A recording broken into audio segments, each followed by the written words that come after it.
అన్ని exit polls కన్నా కూడా కేకే ఇచ్చినటువంటి సర్వే చాలా అనూహ్యంగా ఉంది. ఇది ఎంతవరకు నమ్మశక్యం, ఎంతవరకు నమ్మొచ్చు, నిజంగా అలాంటి పరిస్థితి ఉంటుందా రాష్ట్రంలో అనే దాని మీద విశ్లేషణ తీసుకునే ప్రయత్నం చేద్దాం. ప్రస్తుతం మనతోటి అంకమరావు గారు జాయిన్ అవుతారు.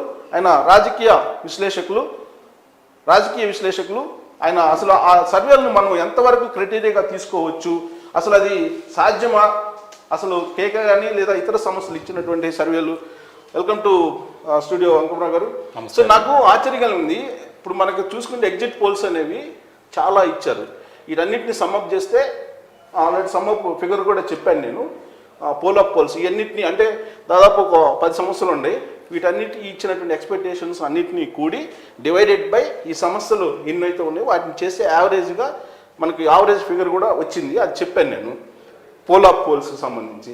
అయితే ఇక్కడ ప్రధానంగా కొంచెం డిఫరెంట్గా ఇచ్చినటువంటి ఎగ్జిట్ పోల్ ఏంటంటే కేకే సర్వే. ఇప్పుడు ఈ కేకే సర్వేలో ఆల్మోస్ట్ శ్రీకాకుళం జిల్లా కానీ, విజయనగరం కానీ, పశ్చిమ గోదావరి కానీ, కృష్ణా కానీ, గుంటూరు కానీ, అనంతపురం జిల్లాలో కానీ అసలు ఏమీ లేవు. వైఎస్ఆర్ కాంగ్రెస్ పార్టీకి ఓపెనింగే లేదు. పైగా టోటల్గా ఆయన 14 కన్నా ఎక్కువ రావు, 175 అని చెప్పిస్తున్నారు. సో ఏంటి అసలు అది నమ్మదగ్గ సర్వేగా కనిపిస్తుందా, ఎగ్జిట్ పోల్గా కనిపిస్తుందా? నిస్సందేహంగా నమ్మదగ్గదే కనపడుతుందండి. ఎందుకంటే కేకే వాళ్ళు గతంలో కూడా చెప్పారు కొన్ని విషయాలు, ఇప్పుడు కూడా వాళ్ళు నమ్మకంగా చెప్పారు. కానీ నాకు ఇక్కడ 14 కూడా కనిపించట్లేదండి. అంటే ఈ 14 కూడా వైఎస్ఆర్ కాంగ్రెస్ పార్టీ రావైనా కనపట్టలేదు. అది 2 అంకెల రావు అనేది నా అభిప్రాయం, 9 లోపే వస్తుంది అనేది నా అభిప్రాయం. సో ఎందుకు మీరు ఫీల్డ్లో కూడా వెళ్ళారు కదా, గత కొన్ని రోజుల నుంచి ఫీల్డ్లో కూడా ఉన్నారు. ఓటింగ్ మే 11 అయిపోయిన తర్వాత కూడా మీరు ఫీల్డ్లో ఉన్నారు. ఈ కేకే అనేది ఇది నమ్మచ్చా నమ్మకూడదు అనేది 2019లో వీళ్ళు ఇచ్చినటువంటిది ఫిగర్ కరెక్ట్ అయింది. వైఎస్ఆర్ కాంగ్రెస్ పార్టీకి 150 పైగా వస్తాయి అన్నారు. ఆ రోజున ఆ సర్వే సంస్థ మీద రకరకాల విమర్శలు వచ్చినాయి. కానీ ఈసారి ఈ విధంగా ఇవ్వడం అనేది ఏ ప్రాతిపదికన కరెక్ట్ అని మీరు చెప్తున్నారు? ఇప్పుడు శ్రీకాకుళం తీసుకుందామండి, విజయనగరం, విశాఖపట్నం 3 ఉత్తరాంధ్ర కిందకు మనకు వస్తాయి. 3 కలిపి 34 నియోజకవర్గాలు. తెలుగుదేశం పార్టీకి కంచుకోవట్లేవి. ఒకప్పుడు ప్రభుత్వం ఓడిపోయినప్పుడు కూడా గణనీయమైన స్థానాలే వచ్చినాయి అక్కడ, ఒక 2004 తప్ప. మిగిలిన అన్నీ బాగానే వస్తూనే ఉన్నాయి అక్కడ. కానీ మొన్న చూసుకుంటే 2019 చాలా ఇబ్బందికరమైన పరిస్థితి. విజయనగరంలో 9 నియోజకవర్గాలు ఉంటే ఒక్కటి కూడా రాలేదు. అంటే మొత్తం కలిపి అక్కడికి వచ్చింది 6 నియోజకవర్గాలు. 28 నియోజకవర్గాలు తెలుగుదేశం పార్టీకి వ్యతిరేకంగా ఆ రోజు ఫలితాలు వచ్చినాయి. ఈరోజు మీరన్నట్టు క్షేత్రస్థాయిలో పర్యటన చేసిన తర్వాత అభిప్రాయాలు మనం తెలుసుకున్న తర్వాత ఏ విధంగా ఉంది ప్రజల యొక్క అభిప్రాయం అనేది కనుక వాళ్ళ అభిప్రాయం తీసుకుంటే, నాకు తెలిసినంత వరకు సిఎస్ రావు గారు, మీరు కూడా కొన్ని సందర్భాల్లో చూడటం కూడా జరిగింది. ఇప్పుడు జరిగిన ఎన్నికలు చంద్రబాబు నాయుడు గారు జగన్ గారి మధ్య జరగలేదు. జగన్ గారు పవన్ కళ్యాణ్ గారి మధ్య జరగలేదు. జగన్మోహన్ రెడ్డి గారితోటి ప్రజలు చేసిన యుద్ధం అని చెప్పైతే నేను భావిస్తున్నాను క్షేత్రస్థాయిలో. సో అందుకే ఈ ఫిగర్ కరెక్ట్ నిస్సందేహంగా ఇంకా తగ్గే అవకాశం ఉందని చెప్తున్నారు. 9 లోపే కనపడుతున్నాయండి. 9 లోపే కనపడుతున్నాయి. ఎందుకంటే ప్రజలు ఒక నిత్య అభిప్రాయానికి వచ్చారండి. వాళ్ళు ఏ విధంగా ఉన్నారంటే కులం, మతం, ప్రాంతం అనేది చూడలేదండి. వాళ్ళు నిస్సందేహంగా చెబుతున్నాను. నాకు తెలిసినంత వరకు 1983లో తెలుగుదేశం పార్టీ పెట్టినప్పుడు ఏ విధమైనటువంటి ప్రపంచం వచ్చిందో, 1985లో అంటే ఆయన్ని దించి నాదెండ్ల భాస్కరరావు గారి ఎపిసోడ్ వచ్చి మళ్ళీ తిరిగి ముఖ్యమంత్రి చేసిన తర్వాత ఆయన రద్దు చేసుకొని ప్రజల తీర్పు కోసం వెళ్ళినప్పుడు 85లో ఏ విధమైన తీర్పు వచ్చిందంటే 83 కంటే 85 అధిక స్థానాలు వచ్చినాయి. తర్వాత 94 మీరు కనుక చూసుకుంటా ఉంటే 94లో 294 నియోజకవర్గాలకు సంబంధించి 26 మాత్రమే వచ్చినాయి. ఆనాటి ఈయనతో పాటు తెలుగుదేశం పార్టీతో కలిసి పనిచేసినటువంటి సిపిఐ, సిపిఎంకి 19 వచ్చినాయి, సిపిఐకి 19 వచ్చినాయి, సిపిఎంకి 15 వచ్చినాయి. అంటే ఇద్దరు కలిపి 34 వస్తే కాంగ్రెస్ పార్టీకి మాత్రం 26 వచ్చింది. అంటే అట్లా ప్రజలు తీర్పు ఇవ్వగలగినటువంటి హోదా కూడా రాలేదు సిచ్యువేషన్లో ఈసారి కూడా ఉండబోతుంది నిస్సందేహంగా. ఎందుకంటే దానికి 2019 వరకు జగన్మోహన్ రెడ్డి గారి పరిపాలన అంటే జనానికి తెలియదు. ఆయన ఏం చేస్తాడో తెలియదు. అంతకుముందు కాంగ్రెస్ని చూశారు, 2004లో రాజశేఖర రెడ్డి గారిని చూశారు. కాబట్టి 2009లో మళ్ళీ తీర్పు ఇచ్చారు. ఏమొచ్చింది? 2004లో 42 స్థానాలకు పరిమితమైనటువంటి తెలుగుదేశం పార్టీ 2009కి వచ్చేసరికి 156 స్థానాలకే పరిమితం అయిపోయింది కాంగ్రెస్ పార్టీ. తగ్గింది. అవును. దానికి రకరకాల కారణాలు ఉన్నాయి. 2009లో అధికారంలో రావాలనుకున్న పార్టీ రాలేదు, కూటమి. కానీ 2014లో ఆంధ్ర రాష్ట్ర పరిస్థితి ఏంటంటే రాష్ట్రం యొక్క పరిస్థితి ఏంటి, ఈరోజు విభజిత రాష్ట్రం, దీనికి ఎవరు సమర్థుడు అని చెప్పని ఆ రోజు చంద్రబాబు నాయుడు గారికి తక్కువ స్థానాలు ఇచ్చారు. నా లెక్క అయితే 102 కదా తెలుగుదేశం పార్టీకి వచ్చింది. అవును. 67 స్థానాలు ఆయనకు వచ్చినాయి. 2 స్వతంత్రులు గెలిచారు. బలమైనటువంటి ప్రతిపక్షంగా ఉంది, చాలా బలమైన ప్రతిపక్షం ఉంది. అవును. ఆ తర్వాత వాళ్ళు జనంలోకి వెళ్ళిన తర్వాత ఏం జరిగింది ఏంటని చెప్పి కనుక ఒకసారి తీసుకుంటే విష ప్రచారం చేశారు. విష ప్రచారం అందులో ఎలాంటి సందేహం కూడా ఇవ్వలేదు. ఏ స్థాయిలో చేశారు అంటే చాలామంది వామపక్ష మేధావులు అనుకుంటున్న వాళ్ళు కమరావతి అన్నారు, భ్రమరావతి అన్నారు, ప్రజలు నమ్మించారు అమరావతిని. ఓకే. అమరావతి ఒక ప్రాంతం వారికి, ఒక కులం వారికి మేలు చేయడం కోసమే చంద్రబాబు నాయుడు గారు ఎలాంటి ఉపయోగం చేశారు అని చెప్పని చెబితే ప్రజలు నమ్మారు. బాబాయ్ నచ్చ చేసింది నారాసుర రక్త చరిత్ర గారి ఆధ్వర్యంలోనే అని చెప్పని పుంకాలుగా చెప్తే ప్రజలు నమ్మారు. కోడికత్తి ఉదంతం కూడా ఈడ ఆధ్వర్యంలో జరిగిందంటే ప్రజలు నమ్మారు. 37 మంది డిఎస్పీలని 33 మంది కమ్మవారిని తీసుకున్నారంటే ప్రజలు నమ్మారు. చంద్రబాబు నాయుడు వివేకానంద రెడ్డిని చంపించాడు అనేది కూడా నమ్మారు కదా. నమ్మి బట్టే ఆ రోజు అట్లా ఆయనకి అంత ఆధిక్యతనిచ్చారు. ఇప్పుడు మనకు 3 ఉదంతాలు తీసుకోండి సిఎస్ రావు. రోడ్లు లేని రాష్ట్రం, రోడ్లు సరిగ్గా లేని రాష్ట్రం, చక్కని రోడ్ల నిర్మాణం జరిగింది కదా తెలుగుదేశం ప్రభుత్వ హయాంలో. భారతదేశ చరిత్రలో ఎక్కడా లేని విధంగా ఎస్సీ కాలనీలో 5200 కిలోమీటర్ల సిమెంట్ రోడ్లు పడ్డ ఏకైక రాష్ట్రం ఆంధ్రప్రదేశ్. కానీ ఇప్పుడు దీన్ని చూస్తుంటే కనుక నాకు అక్కడ డెవలప్మెంట్ని చూసా, లేకపోతే జగన్మోహన్ రెడ్డితో ఇసిగిపోయా, ఏ కారణం చేత ఇంత డిజాస్టర్లో 14 స్థానాలకి పరిమితం అవుతుంది? జగన్మోహన్ రెడ్డి గారి పరిపాలన చూసి అసహ్యం వేసి ఆక్రోశం వెళ్ళగక్కి ఆవేశంతో తీసుకున్న నిర్ణయం ప్రజలు ఇదని చెప్పి నిజమైతే ఒక రకంగా చిత్కరించారు నిస్సందేహంగా అనుకోవాలి. అంతే, అనుమానమే లేదు. అక్కడ జగన్మోహన్ రెడ్డి అనే అతను ముఖం కూడా చూడకూడదు అనే నిర్ణయంతో చేశారు. ఇప్పుడు కులం మతం ప్రాంతం లేకుండా ఎవ్వరికి వదిలిపెట్టలేదు ఆయన. ఒక కమ్మ కులాన్ని అడ్డం పెట్టుకొని కమ్మ కులం మీద నేను పోరాటం చేస్తున్నా అనే దృష్టి మరచి అన్నింటినీ సంగనాగిచ్చేశాడు. ఇందులో ఎలాంటి సందేహం కూడా ఏం లేదు. సో ఇది నిజమైతే అదే అనుకోవాలి నిస్సందేహంగా. ఓకే. ఇప్పుడు మనం ఇది చూస్తుంటే అసలు ఇది సాధ్యమేనా అని నాకైతే అనిపిస్తుంది ఒక సీనియర్ జర్నలిస్ట్గా.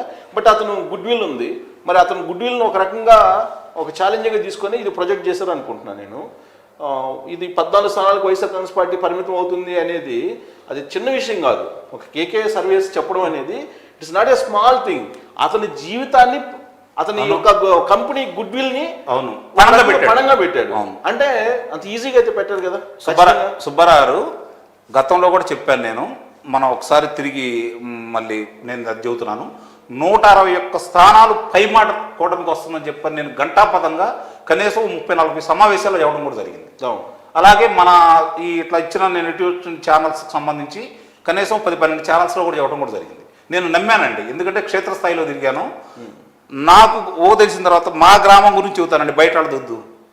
నాకు తెలిసిన తర్వాత నాకంటే పెద్దవాళ్ళు ఒక 3-4 సంవత్సరాలు పెద్ద అయినటువంటి వ్యక్తి తెలిసిన కాడి నుంచి కాంగ్రెస్ పార్టీ. ఊర్లో ఎవరికి డబ్బులు పంచాలి, ఎవరికి డబ్బులు అమ్ముడుపోతా అయితే అతను తెలిసినట్టు ఇంకెవరికి తెలియదు. తర్వాత కాంగ్రెస్ పార్టీ తర్వాత వైఎస్ రాజశేఖర రెడ్డి గారి అబ్బాయి వైఎస్ఆర్సీపీ పార్టీ పెట్టిన తర్వాత దానికి మారారు వాళ్ళు. తొలిసారిగా వాళ్ళకు సంబంధించిన 13 ఓట్లు గంపగుత్తుగా కూటమికి వేశారు ఈరోజు. నేను ఊహించిన పరిణామం అది. కానీ నేను ఈ కేకే మీరు ఊహించిన పరిణామం అంటున్నారు కదా, ఈ కేకే సర్వీస్ ఓనర్ ఎవరైతే ఉన్నారో ఫౌండరు, అతను కేకేని నేను ఇంటర్వ్యూ చేశాను. ఇంటర్వ్యూ చేసినప్పుడు అతను చెప్పింది ఏంటంటే మీరు ఏ విధంగా సర్వే చేశారని నేను అడిగాను. అడిగితే యాక్చువల్గా ఈ క్వశ్చన్ అడగటం కూడా ఎస్సీలు ఎటువైపు ఉన్నారు అని అడిగాను. అంటే వెంటనే అతను అడిగిన రివర్స్లో నాకు చెప్పిన అంశం ఏంటంటే ఏ ఎస్సీలు 20 సంవత్సరాల ఎస్సీలా, 15 సంవత్సరాలు ఉండే ఎస్సీలా, లేదా 15 అంటే ఓటు ఉన్నది అనుకోండి, 20 సంవత్సరాల లేదా 25 సంవత్సరాల ఎస్సీలా, లేదా 30 సంవత్సరాల ఎస్సీలా, లేదంటే పెన్షన్ తీసుకుంటున్నటువంటి ఎస్సీలా, ఏ ఎస్సీలు అని అడిగారు. అంటే నాకు అర్థం కాల. అదేంటి అలా అంటారు, ఒకే తరహాలో ఆలోచన ఉంటుంది కదా ఎస్సీలది.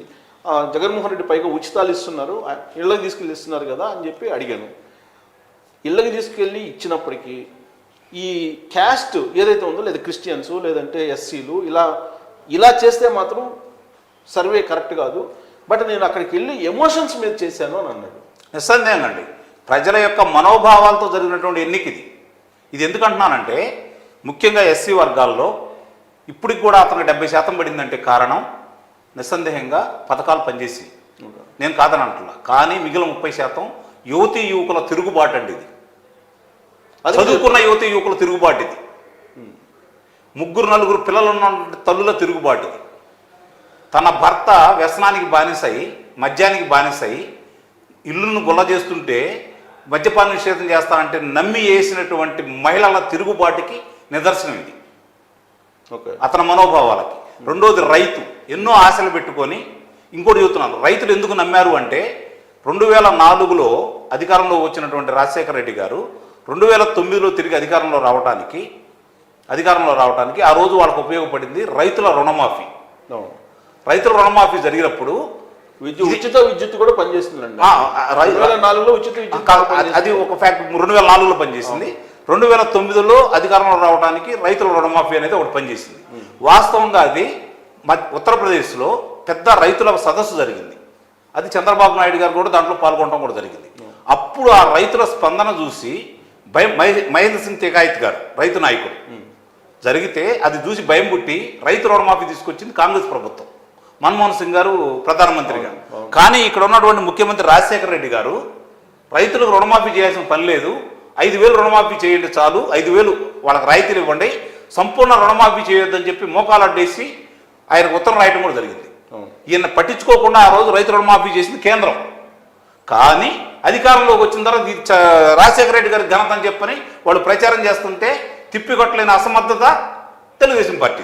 సో ఇప్పుడు కూడా పెన్షన్ నేనే ఇచ్చానని చెప్పి అదే చెప్తున్నాను, చెప్పుకుంటే సేమ్ అదే జరుగుతుంది ఇప్పుడు. ఓకే, ఆంధ్ర రాష్ట్రం. కానీ అంటే ప్రిజం దాని గురించి మాట్లాడుకుంటే అవును, బీజేపీకి ప్రజలు వ్యతిరేకంగా ఉన్నట్టు కనిపిస్తుంది కదా. నిస్సందేహంగా ఇక్కడ అవునండి, అంటే వ్యతిరేకత పోటీ చేసింది. అవును, బీజేపీ 10లో 2 అన్నారు, మళ్ళీ దాంట్లో కూడా ప్లస్ ఆర్ మైనస్ అన్నారు. అంటే వాస్తవంగా సుబ్బారావు గారు, మనం కనుక వాస్తవాల గురించి మాట్లాడుకుంటా ఉంటే వైఎస్ఆర్సీపీ పార్టీ మీద ఎంత వ్యతిరేకత అయితే ఉన్నారో భారతీయ జనతా పార్టీ మీద కూడా అంతే వ్యతిరేకత ఉన్నారండి.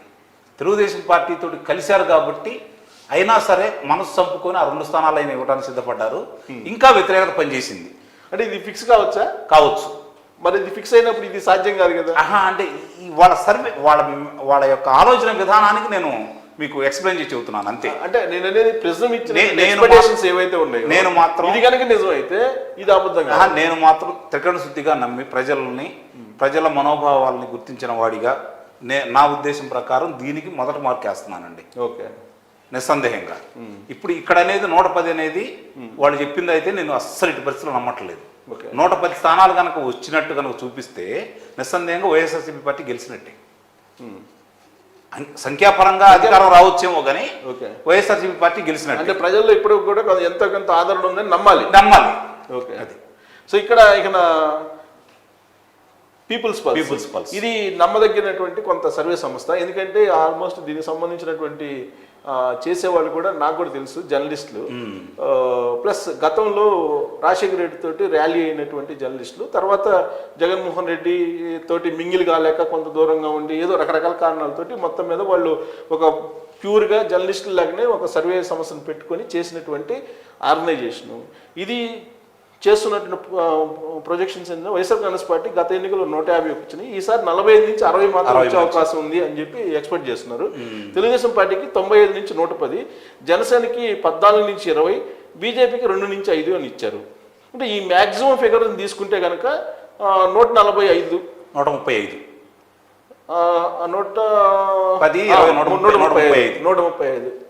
అంటే మ్యాక్సిమం ఫిగర్ తీసుకుంటే ఇక్కడ మ్యాక్సిమం 60 అని ఎక్స్పెక్ట్ చేస్తున్నారు. ఇక్కడ 45 నుంచి 60 అని ఎక్స్పెక్ట్ చేస్తున్నారు. అంటే ఒకవేళ మ్యాక్సిమం ఇక్కడ వస్తే ఇది 45 పరిమితం. లేచిన అంకెలు కూడా తప్పు ఇవే అంతే.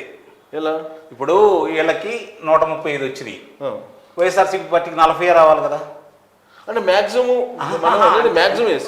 లోయెస్ట్ వేసుకున్నా ఒక మ్యాక్సిమం ముందు ఒక తీసుకుందాం అండి, లోయెస్ట్ వేసుకున్నా మ్యాక్సిమం వేసుకున్నా కూడా రావాలి కదా. అవును, కాబట్టి అది కాదు ఇక్కడ మ్యాక్సిమం వేసుకున్నప్పుడేమో ఇది మినిమం అవుతుంది. మినిమం అవుతుంది అన్నప్పుడు 40 రావాలి కదా. అక్కడ 40 రావాలి. అవును, మాక్సిమం. ఇక్కడికి వచ్చేది 111, 64 రావాలి అక్కడ. ఇది 135 ఉంది ఇక్కడ.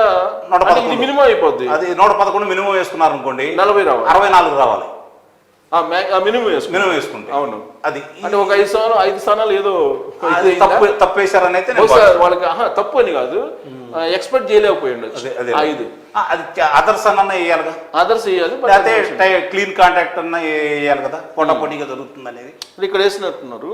ఇక్కడ 2 నుంచి 5 బీజేపీ మొత్తం అదే వేసారు, తేడా ఏం లేదు సంథింగ్. ఇక రైస్ వచ్చేసింది, ఇక పార్లమెంట్ ఇచ్చారు అనుకోండి.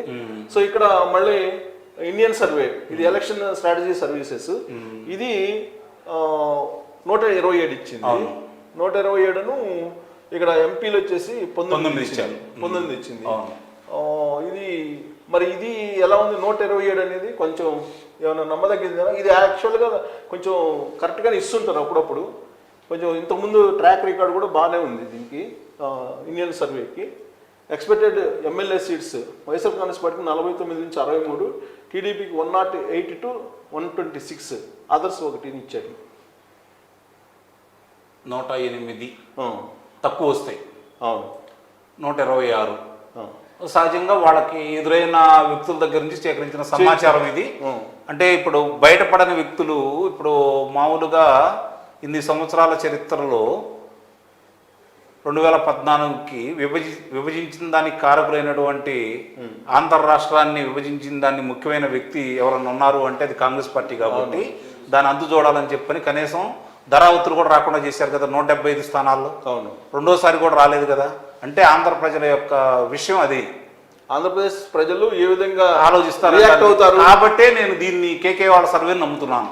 ఓకే, వాళ్ళు తిరస్కరించాలి అంటే కాంగ్రెస్ పార్టీని బీజేపీని కూడా భూస్థాపితం చేశారు కదా. ఇప్పుడు అలయన్స్ పెట్టుకోబట్టి అదేదో నిస్సందేహంగా. సో ఇప్పుడు కేకే సర్వే కరెక్ట్ అనడానికి ఆ ఉదాహరణ కాబట్టి ఇక్కడ వాళ్ళు జగన్మోహన్ రెడ్డి గారినే చూస్తున్నారు. ఓకే, అక్కడ ఎవరు కలిశారా ఎవరిని చూడట్లా, ఫ్యాన్ గుర్తు మాత్రమే కనపడకూడదు అనుకుంటున్నారు. ఓకే, అది. సో ఇక్కడ మనం పైనీర్ స్ట్రాటజీస్, ఇది ఈ పైనీర్ స్ట్రాటజీస్ సంస్థ చేసింది. ఇక్కడ 144 కూటమికి ఎన్డీఏ కూటమికి ఎంపీలు 20 వేశారు, ఎమ్మెల్యేలు 31 వైఎస్ఆర్ కాంగ్రెస్ పార్టీకి, ఎంపీలు 5 వేశారు. ఇది కొంచెం నమ్మొచ్చు. ఇదే దరిదాపుల్లో కొంచెం ఆలోచన దరిదాపుల్లో ఉంది. ఓకే, ఇక్కడ ఓట్ షేర్ కూడా వేశారు. ఓట్ షేర్ చూడండి, 52 ఎన్డీఏకి వేశారు, వైఎస్ఆర్ కాంగ్రెస్ పార్టీ 41 వేశారు. నేనైతే 55%, ఇది 35లోన ఓట్ షేర్. అలాంటప్పుడు మళ్ళీ కేకే సర్వీకి వెళ్తారు అంతే. సో కేకే సర్వేనే మీరు బెంచ్ మార్కే తీసుకుంటారు, ఇంకా అనుమానమే లేదు దాంట్లో. సో ఇదేమో సర్వే ఫ్యాక్టరీ. ఇది ఈ సర్వే ఫ్యాక్టరీ కొద్దిసేపటి క్రితం వచ్చి మనకి ఇంటర్వ్యూ కూడా ఇవ్వడం జరిగింది. సో ఇక్కడ ఎన్డీఏ అలయన్స్ కి 101 ఇచ్చారు, +/- 10 ఇచ్చారు. ఏంటి -10 అయింది అనుకోండి, 91 అంటే ఎడ్జ్ లో ఉంటారు. ఇప్పుడు -9 అయింది అనుకోండి, 91. ఆ 91లో జనసేనకి ఎన్ని ఉంటాయి, భారతీయ జనతా పార్టీకి ఎన్ని ఉంటాయి అని చెప్పని కనుక చూసుకుంటా ఉంటే ఇప్పుడు వాళ్ళకి ఇప్పుడు ఏమవుతుంది, 84 అవుతున్నాయి. ఇక్కడ వాళ్ళకి కావాల్సింది ఇంకా 4. సో ఎక్స్పెక్టేషన్ మీరు అది ఎంత? అసలు దీని గురించి అసలు నేను పట్టించుకోదలుచుకోను, అసలు దీని విశ్లేషణ అవసరం లేదు. ఓకే, ఇక్కడ పల్స్ టుడే చూస్తే కనుక 125-50 125-50 ఇచ్చారు. 50 అంటే వాళ్ళు సరే 125 ఇచ్చారు కాబట్టి కొంచెం ఆలోచించాలి, నమ్మచ్చు. ఓకే, చాణక్య స్ట్రాటజీస్ వచ్చేసి 114 నుంచి 125 ఇచ్చారు. ఈ దరిదాపుల్లో ఉన్నారు, వాళ్ళకి వీళ్ళకి పెద్ద దూరం ఏం లేదు. సో ఇవన్నిటిని చూస్తే కనుక మనం ఈ మొత్తం సంస్థలను చూస్తే కనుక మనకి దాదాపుగా యావరేజ్ చేసాం. అంటే ఈ సంస్థలు మొత్తం కలిపి యావరేజ్ చేసాం. సపోజ్ ఇక్కడ 175కి ఎన్ని ఇచ్చారు, 133, జనసేనకి 21, 7 ఇచ్చారు. సో వీటన్నిటిని కనుక తీసుకొని ఇక్కడేమో మళ్ళా 139 ఇచ్చారు టీడీపీ కూటమికి. ఈ కూటమి ఇక్కడ కూటమికి ఎన్ని వస్తాయి, అన్ని కలిపి డివైడ్ చేసాం. 10 సంవత్సరాలు తీసుకున్నాం, డివైడెడ్ బై 10 వేసాం. డివైడెడ్ బై 10 వేసేస్తే 128 పోల్ ఆఫ్ పోల్స్ అంటే వాళ్ళు ఇచ్చిన ఎగ్జిట్ పోల్స్ ని బేస్ చేసుకుని వేసిన లెక్క ఏంటంటే 128 తెలుగుదేశం పార్టీ కూటమికి, వైఎస్ఆర్ కాంగ్రెస్ పార్టీకి 47 అనేది ఒక ఫైనల్ ఫిగర్ కి. ఇది అతి తక్కువ రాబోయే ఫలితాలకు అతి తక్కువ. సో మినిమం గ్యారంటీ అంతే, అంతేనా? అంతే, మినిమం గ్యారంటీగా దీన్ని ఈ సంఖ్యను తీసుకోవచ్చు. అంటే 100% ఆంధ్రప్రదేశ్లో ప్రభుత్వం మార్పు అనేది నిర్ణయం అయిపోయింది. ఇప్పుడు మీరు మామూలుగా వీళ్ళకి ముందుగా ఉద్యోగస్తులు వాళ్ళు ఓట్లు వినియోగించుకున్నారు కదా. భారతదేశ చరిత్ర ఇంతవరకు ఎప్పుడు జరగలేదు కదా. 99% పైన వినియోగించుకోవడం కాదు ఇక్కడ. అభిమానం వేరు, కసి వేరు. కసి మీద వేసిన ఓట్లు ఇవన్నీ అందుకే రిజల్ట్ పక్కాగా డిసైడ్ అయ్యి. కానీ ఇక్కడ మనం ఎగ్జిట్ పోల్స్ చూస్తే ఇది ప్రముఖ పత్రికలో వచ్చినటువంటి డేటా. ఈ ఎగ్జిట్ పోల్స్ చూస్తే 2014 ఇచ్చిన ఎగ్జిట్ పోల్ కానీ 2019 ఇచ్చిన ఎగ్జిట్ పోల్ కానీ ఇది ఎక్కడా కూడా కరెక్ట్ కాలేదు ఎగ్జిట్ పోల్స్ అనేది. మరి ఇప్పుడు పోటాపోటీ మీద ఎగ్జిట్ పోల్స్ ఇస్తున్నారు. మరి వీటిని మనం విశ్వసించాలా, విశ్వసించకూడదా, ఏంటి మీ అభిప్రాయం? నేను ప్రజలను మాత్రమే విశ్వసిస్తున్నాను, అందుకే అంత ధైర్యంగా చెబుతున్నాను. మళ్ళీ దీంట్లో వెనకడుగు వేసింది లేదు, రెండో మాట లేదు. 161 స్థానాల పై మాట కూటమికి వస్తుంది. ఇది ప్రజలు ఇవ్వే తీర్పు. అది మీ వ్యక్తిగత అభిప్రాయం కాదు కాదు కాదు 10 ఎగ్జిట్ పోల్స్ మీ ముందు పెట్టిన తర్వాత దాని మీద విశ్లేషణ చేసిన తర్వాత గత ఎగ్జిట్ పోల్స్ సరితూగలేదు, రియల్ గా వచ్చినట్టు రిజల్ట్ నా వ్యక్తిగత అభిప్రాయం చెప్పాను. ఇప్పుడు మీరు చెప్పిన దాన్ని నేను చెబుతాను. మీరు చెప్పిన దాని ప్రకారం చూసుకున్నా కూడా ఇంకా 128 స్థానాలు ఇచ్చారుగా మీరే. అంటే ఆ ఎగ్జిట్ పోల్స్ ఇచ్చినటువంటి డేటాని అంటే మనం యావరేజ్ చేసాం. 128 స్థానాలు రెండింతలు దాటి వచ్చింది కదా. రెండింతలు దాటి వచ్చింది కదా. కాబట్టి మ్యాజిక్ ఫిగర్ కి పరిపాలన సాఫీగా సాగిపోతుంది కదా. ఓకే, ఇబ్బంది అయితే లేదు కదా. చేయాల్సిన సంస్కరణ చేసుకుంటూ వెళ్ళిపోతారు కదా. ప్రజలకు ఒక నమ్మకం ఏర్పడిపోతుంది కదా. అంటే ఈ ఎగ్జిట్ పోల్స్ అసలు మనం ఎంతవరకు క్రైటీరియా తీసుకోవచ్చు? అంటే గతంలోనేమో కరెక్ట్ అయిన ఏమో తక్కువ ఉంది పర్సంటేజ్, తప్పు అయిన పర్సంటేజ్ ఎక్కువ ఉంది. సో దాన్ని బేస్ చేసుకుంటే పబ్లిక్ మూడ్ని ఈ ఎగ్జిట్ పోల్స్ ద్వారా మనం అబ్జర్వ్ చేయొచ్చా? పబ్లిక్ ప్రజల యొక్క అభిప్రాయాన్ని అందరూ పొందుపరచలేరు, అది మాత్రం వాస్తవం. గతంలో కూడా చూసాం, మాయావతి గర్భదంతం కావచ్చు, ఈ గతంలో జరిగిన కొన్ని చూడటం కూడా జరిగింది. నేను ఎందుకు చెబుతున్నానంటే ఇక్కడ ప్రాంతంలో తిరిగినప్పుడు నేను 65 నుంచి 75 స్థానాలు 65 తక్కువ వస్తాయి, ఆ తర్వాత ఎన్నైనా పెరగవచ్చు అని చెప్పని తెలంగాణ ఎన్నికల సందర్భంగా చెప్పాను. ఓకే, చెప్పినప్పుడు చాలామంది నన్ను కొంచెం కించపరిచిన మాట కూడా జరిగింది. కొంతమంది అయితే రకరకాలుగా కూడా మాట్లాడారు. కానీ ఏ తక్కువ రాకుండా 65కి 64 వచ్చినాయి అంటే కొంచెం అటు ఇటుగానే ఉంది. ఇదే అభిప్రాయాన్ని వివిధ ప్రాంతాల్లో పర్యటించినప్పుడు, నేను పర్యటించిన సుబ్బారావు గారిని అడగలేదు, చౌదరి గారిని అడగలేదు, లేదా రామకృష్ణ గారిని అడగలేదు, కుమార్ని అడిగా. ఎందుకంటే మనకేం కావాలో తెచ్చిపెట్టేది ఆ అబ్బాయి కాబట్టి, బాధలు అనుభవించేవాడు కాబట్టి. ఓకే, అతన్ని అడిగా. అట్లా నేను మహిళలను అడిగాను, వృద్ధులను అడిగాను. తర్వాత యువకుల దగ్గరికి వెళ్ళాను. ఓకే, యువకుల దగ్గరికి వెళ్ళినప్పుడు వాళ్ళు చెప్పిన అభిప్రాయాలను ఇంకా నా మనసులో చాలా బలంగా ఉంది. ఒక మహిళ ఏముందంటే ఆమెకి 80 సంవత్సరాల దాకా ఉంటుంది. తెలుగుదేశం, ఆవిడకి 2 కొడుకులు. తెలుగుదేశం ప్రభుత్వం ఉండగా పెద్ద అబ్బాయికి 2 ఆడపిల్లలు, ఇద్దరికి బడికి వెళ్తే వాళ్ళకి కావాల్సిన పుస్తకాలు, సైకిళ్ళు, బ్యాగులు, సాక్సులు, బూట్లు అన్నీ తెలుగుదేశం ప్రభుత్వం ఇచ్చింది. వాళ్ళకేం ఇబ్బంది లేదు. ఇప్పుడు ఈ ప్రభుత్వం వచ్చిన తర్వాత ఒకళ్ళకే ఇస్తుంది. చిన్నాడికి ఒక మగపిల్లాడు, ఒక ఆడపిల్ల, ఒకళ్ళకే ఇస్తుంది. 13,000 రూపాయలే ఇస్తుంది. కానీ ఆమె చెప్పింది నాకు ఆశ్చర్యం వేసింది. 3 తాగుతారంట. ఓకే, రోజుకి నా ద్వారా ఈ ప్రభుత్వానికి 450 రూపాయలు వస్తుందండి మా కుటుంబం నుంచి. ఆవిడే లెక్క చెప్పారు, ఆవిడే లెక్క చెప్పింది. ఓకే, అప్పుడుదా నాకు అంత లెక్క రాదు. ఇవన్నీ పరిశీలించిన తర్వాత, గ్రౌండ్ లో అనేక మందితో మీరు మాట్లాడిన తర్వాత, నేను ఒక నిశ్చిత అభిప్రాయం ఎగ్జిట్ పోల్ చూసిన తర్వాత రాబోయేటువంటి జూన్ 4వ తారీఖున ప్రొజెక్షన్ అంటే ఈ ఎగ్జిట్ పోల్స్ బట్టి ప్రొజెక్షన్ ఇది ఎంత % కరెక్ట్ అయ్యే అవకాశం ఉందని ఎక్స్పెక్ట్ చేస్తున్నాను? అంటే ఇప్పుడు చెప్పిన వాళ్ళందరూ కొంచెం, అంటే కొంతమంది ఏమో 100 లోపు ఇచ్చారు, దరిదాపులకు 91 చూపించారు కదా ఆయన. అవును, ఇట్లా చూసుకుంటా ఉంటే నేనైతే మాత్రం త్రికరణ శుద్ధిగా నమ్మింది ఈ ఎగ్జిక్యూటివ్ పోల్ని నమ్మాల్సిన అవసరం అయితే లేదు. ప్రజల అభిప్రాయాన్ని మీరు గౌరవించండి. అది ఓకే, అల్టిమేట్గా ప్రజాస్వామ్యంలో ప్రజల అభిప్రాయాన్ని ఎవరైనా గౌరవించాల్సిందే. కానీ జూన్ 1 ఎప్పుడు వస్తుంది, ఎగ్జిట్ పోల్స్ ఎప్పుడు వస్తుంది అని చెప్పి అందరూ అంటే కూటమికి బూస్టేగా. బూస్ట్ అని కాదు, వీటిల్లో ఇది ఈ ప్రొజెక్షన్స్ జూన్ 4వ తారీఖున ఎంత % కరెక్ట్ అయ్యే అవకాశం? దీనికంటే ఆధిక్యత వస్తుందని కదా నేను భావిస్తుంది. ఓకే, సో ఈ నేను ప్రామాణికంగా తీసుకోవట్లా. అంటే ఓవరాల్ గా ఒక అభిప్రాయానికి అయితే వస్తున్నారా కూటమి రాబోతుంది అనేది 100%? దాంట్లో మీరు 1% కూడా ఆలోచించండి. అంటే ఎగ్జిట్ పోల్స్ తక్కువ అంచనా వేస్తుంది, ఇంకా ఎక్కువ వస్తుంది.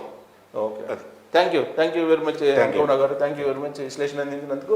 సో ఇప్పుడు వస్తున్నటువంటి ఎగ్జిట్ పోల్స్కి సంబంధించి దాదాపుగా 100% జూన్ 4వ తారీఖున ఇవే ప్రొజెక్షన్స్ ఉండబోతున్నాయి. కొంచెం అటు ఇటుగా అంటే ఫలితాలు అయితే వన్ సైడ్ ఉండేటువంటి అవకాశం ఉంది. దాదాపుగా నమ్మదగినటువంటి ఎగ్జిట్ పోల్ సంస్థల్ని మీ ముందు ఉంచాము, ఎక్స్ప్లెయిన్ కూడా చేశాము. అయితే వాటిల్లో ఏ ఫిగర్ని నమ్మొచ్చు, ఏ ఫిగర్ నమ్మకూడదు అనే దాని మీద కూడా విశ్లేషణ చేశాము. ఆ మొత్తం ఎగ్జిట్ పోల్స్ సంబంధించి సంస్థలు ఇచ్చినటువంటి ఆ నెంబర్స్ అన్నింటినీ కూడా కన్సాలిడేట్ చేసి సరాసరి చూసినా కానీ 128 కోట్లకు రాబోతున్నాయి.